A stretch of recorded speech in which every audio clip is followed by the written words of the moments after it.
Once upon a chilling October night, in a small, sleepy town named Hollowbrook, nestled deep within the dense woods, an ordinary pizza delivery boy named Jake was about to embark on a delivery that would haunt his dreams forever. Jake worked for the local pizzeria, Tony's Pizza Haven. It was a slow night, and the town's eerie atmosphere only added to the sense of unease. The full moon hung low in the sky, casting long, ominous shadows over the twisted trees that lined the darkened streets. Despite his nerves, Jake needed the tips, so he hopped on his rusty bicycle and pedaled into the inky blackness. Jake's destination was a decrepit, old mansion located at the outskirts of Hollowbrook. The mansion had long been abandoned, its windows shattered and its roof caved in. Local legends spoke of a family that had lived there many years ago, practicing dark rituals and disappearing mysteriously one fateful night. As Jake approached the mansion, his bicycle's rusty chain rattled eerily in the stillness of the night.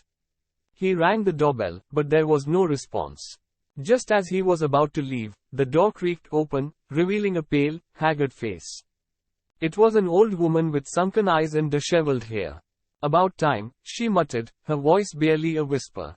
She took the pizza box from Jake's trembling hands and handed him a stack of worn-out bills. "Keep the change," she said with a sinister grin, revealing yellowed, crooked teeth.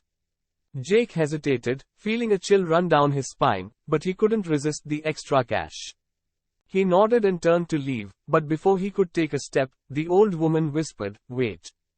Jake turned back to face her, and to his horror, her eyes glowed with an unnatural, crimson light.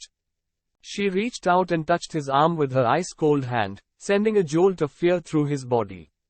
"You should never have come here," she hissed. Suddenly, the mansion's ancient door slammed shut behind him. Jake was trapped, alone in the dimly lit foyer. He fumbled for his phone to call for help, but there was no signal. As he frantically searched for an escape, the mansion seemed to come alive with eerie sounds, a distant, ghostly laughter, footsteps echoing through empty halls, and whispers that seemed to come from nowhere and everywhere at once. Shadows danced on the walls, and the temperature dropped, making Jake's breath visible in the air.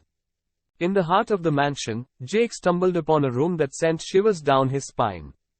It was filled with old photographs, each one featuring a member of the family that had once lived there.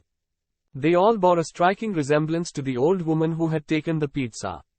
Suddenly, the room erupted in a deafening cacophony. The photographs came to life, the family's ghostly apparitions accusing Jake of trespassing and disturbing their eternal rest.